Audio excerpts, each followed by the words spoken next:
Assalamualaikum warahmatullahi wabarakatuh. Salam SHMH, Sinau Hukum, Melek Hukum. Pemirsa SHMH yang berbahagia, yang saya cintai, yang saya muliakan, yang saya hormati sebangsa dan setanah air, dimanapun Anda berada. Kembali lagi dengan saya pada video yang ke-326. Dan kita saat ini memasuki bagian kedua dari bab 30, yaitu tentang bab 30 adalah tindak pidana jabatan, dan ini adalah pada bagian kedua mengatur tentang tindak pidana paksaan dan tindak pidana penyiksaan. Pasal 529 KUHP baru atau Undang-Undang Nomor 1 Tahun 2023 yang akan berlaku mulai nanti 2 Januari tahun 2026 ini dengan ancaman 4 tahun paling lama, dipidana penjara paling lama 4 tahun. Bagi siapa ini pidana penjara paling lama 4 tahun? Akan saya bacakan bunyi dari pasal 529. Pejabat yang dalam perkara pidana memaksa seseorang untuk mengaku atau memberi keterangan dipidana dengan pidana penjara paling lama 4 tahun. Pejabat dalam perkara pidana banyak, mulai dari penyidik Polri, termasuk pejabat dalam perkara pidana, mulai dari penyidik KPK, mulai dari penyidik kejaksaan, mulai dari penyidik imigrasi, itu juga termasuk tindak pidana imigrasi, mulai dari penyidik kepabeanan juga penyidik, juga termasuk juga ada penyidik angkatan laut untuk yang dapat diberikan kewenangan selaku penyidik untuk menangani perkara-perkara pidana yang terjadi di laut. Kemudian apalagi PPNS, banyak sekali. Pejabat yang dalam perkara pidana, intinya adalah perkara pidana. Pidananya pidana apa? Ya pidana apa saja yang tergolong dalam perkara pidana. Sehingga ini sangat banyak. Nah, perbuatan yang dilarang oleh pasal 529 ini adalah pejabat yang dalam perkara pidana memaksa seseorang untuk mengaku. Nah, kalau kata-katanya memaksa seseorang untuk mengaku berarti ini kepada calon tersangka, atau kepada tersangka, atau kepada terdakwa. Pokoknya kamu kalau nggak ngaku bahwa kamu mungkin telah korupsi atau telah mencuri, atau kamu telah membawa sabu-sabu, kamu telah melakukan perdagangan orang. Kalau kamu tidak mengakui yang saya mau, nah, yang diakui itu apa? Yang diakui itu adalah hal yang dimau oleh si pejabat yang menangani perkara ini. Apa itu? Ya terserah. Sesuai keinginan, harus ngaku A, harus ngaku B, ngaku B. Nah, pemaksaan ini diberikan baik secara fisik maupun secara psikis. Secara fisik ya mudah lah, kalau contoh secara fisik, pukuli itu kan, pukuli sampai bertubi-tubi itu kan, atau mungkin disiksa, suruh telentang, ikat tangannya, tetesin air dahinya sini, tes terus sampai 2 hari atau 3 hari 3 malam, bisa gila itu, nggak ada bekasnya tapi bisa gila. Itu secara fisik iya, karena tidak bisa tidur, secara fisikis iya, karena kalau orang tidak tidur, kemampuan orang tidak tidur dan berpikir sampai panas otaknya itu 4 hari. Setelah 4 hari bisa jelek, putus, langsung gila. Jadi kalau yang penyiksaan seperti itu secara fisik iya, secara fisikis iya.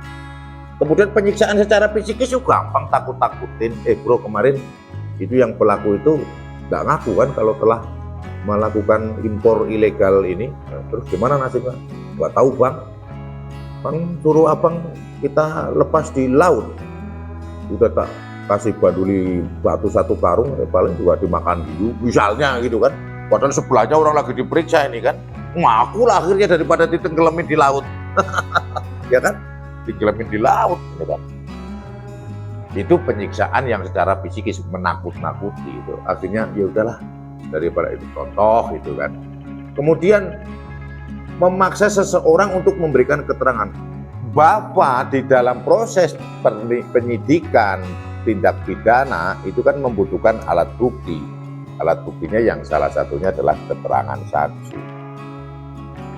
Akhirnya supaya membidik seseorang, supaya dia terjerumus dalam sebuah kasus, maka dia memaksa orang untuk mau memberikan keterangan. Berarti dalam hal ini adalah saksi. Panggil ABC, pokoknya kamu harus ngomong seperti ini. Kalau tidak, kasusmu yang ini saya bongkar atau kamu nggak bisa balik ke rumah. Akhirnya ya mau. Betul itu pelakunya? Betul.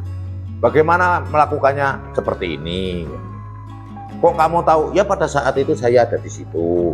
Tapi keterangan itu keterangan yang tidak sesuai dengan kenyataan. Karena apa? Ya si A, si B, si C ini kan dipaksa oleh pejabat yang dalam perkara pidana tadi, oleh si penyidik tadi. Yang saya contohkan mulai dari penyidik Polri, penyidik Kejaksaan, penyidik KPK, penyidik dari Kelautan, kan? PPNS, banyaklah penyidik.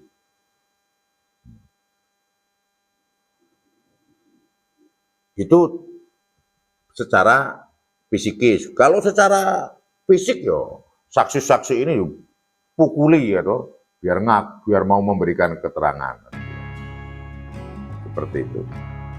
Maka sebagaimana bunyi pasal 529 ini, ancaman pidananya adalah paling lama penjara 4 tahun. Sehingga apa ke depan adanya pasal ini? Untuk menghindari sebuah kejadian penyiksaan, baik menghindari, mencegah, meniadakan, mengantisipasi, jangan lagi ada. Sehingga orang-orang yang jadi tersangka itu memang dia dapat jadi tersangka karena adanya alat bukti yang didapat oleh pejabat yang melakukan penanganan perkara, oleh penyidik bahasa saya. Ya bisa jadi nih, enggak hanya penyidik, bisa jadi juga penuntut umum, bisa jadi gitu. Nanti kalau di persidangan nggak ngaku kamu begini-begini, ya bisa jadi. Intinya pejabat dalam penanganan perkara pidana yang luas lah, semua pejabat. Secara fisik maupun secara fisik. Paksa untuk mengakui perbuatan salah, atau dalam kategori saksi dipaksa untuk memberikan keterangan agar dapat menersangkakan seseorang seolah-olah memiliki alat bukti. Ancaman pidananya adalah 4 tahun. Namun demikian, ini juga harus dipahami, ketentuan-ketentuan ini juga tidak berlaku apabila kejadiannya seperti ini nih. Sudah ada saksi, dia ngarang-ngarang. Ngarang-ngarangnya ini ada 2. Bisa jadi memberatkan tersangka, dia tidak tahu kejadiannya, namun dia menerangkan dengan detail seolah-olah dia tahu. Agar si orang, mungkin ini karena udah kong kali kong ini terskenario ini oleh grup saksi ini. Akhirnya sini seseorang itu, katakanlah si A, bisa jadi tersangka karena kesaksian yang ini. Atau mungkin sebaliknya, sebetulnya si A ini ini bisa jadi tersangka, namun ini saksi-saksi ini malah memberikan keterangan yang berbeda sehingga tidak memenuhi alat bukti, kemudian dilakukan teguran, kamu jadi saksi itu jangan seperti itu, terangkan keterangan kamu itu tidak sesuai dengan keadaan. Dari hasil penyelidikan penyidik, dari hasil fakta-fakta di lapangan nggak seperti itu, berbeda ini. Kamu mau membantu tersangka dengan menerangkan begitu. Nah, kalau dalam posisi yang membenarkan seperti itu, seorang saksi suruh ngomong hal yang sebenarnya, ini tidak termasuk memberikan tidak termasuk yang kategori memaksa untuk mengaku atau memaksa untuk memberikan keterangan. Kalau situasinya adalah menjelaskan kepada seseorang itu untuk memberikan keterangan apa adanya. Bukan berarti keterangan-keterangan yang dia berikan itu tidak sesuai dengan kenyataan, yang bisa menguntungkan atau justru merugikan orang yang tersangka, apapun keterangannya itu. Jadi ada saksi yang tidak memberikan keterangan yang tidak sesuai dengan kenyataan, yang gimana dalam proses penyidikan itu kan sudah ketemulah saksinya A, B, C, D. Ini nyeleneh sendiri ini beda sendiri ini si A ini ngarang-ngarang ini kesaksiannya.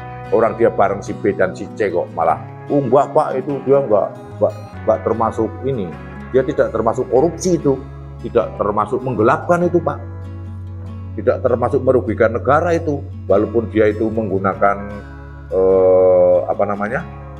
uang negara, kok masih untung kok negara itu, nggak rugi walaupun dipakai 1 triliun oleh yang bertanggung. Wah, kan misalnya begitu kan, melindungi itu.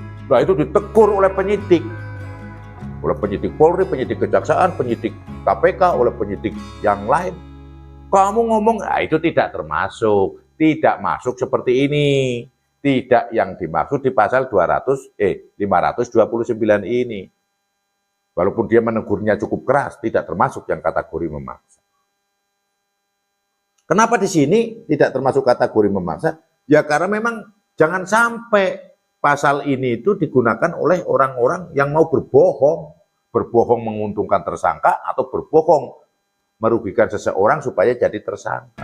Sehingga sudah diantisipasi, sehingga sudah dijelaskan oleh KUHP ini bahwa hal-hal kalau ada saksi-saksi yang memberikan keterangan yang bertentangan dengan kenyataan dan penyidik atau pejabat tersebut memberikan peringatan keras atau menunjukkan akibat yang tidak baik atas keterangan saksi yang bohong tersebut, berdasarkan ketentuan ini itu tidak dapat diterapkan.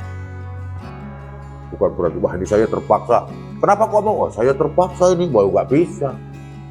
Terpaksa karena saya ditanya ini, dimarah-marah, akhirnya saya mengatakan ini nggak bisa kalau dalam posisi yang membenarkan, yang sesuai dengan kenyataannya.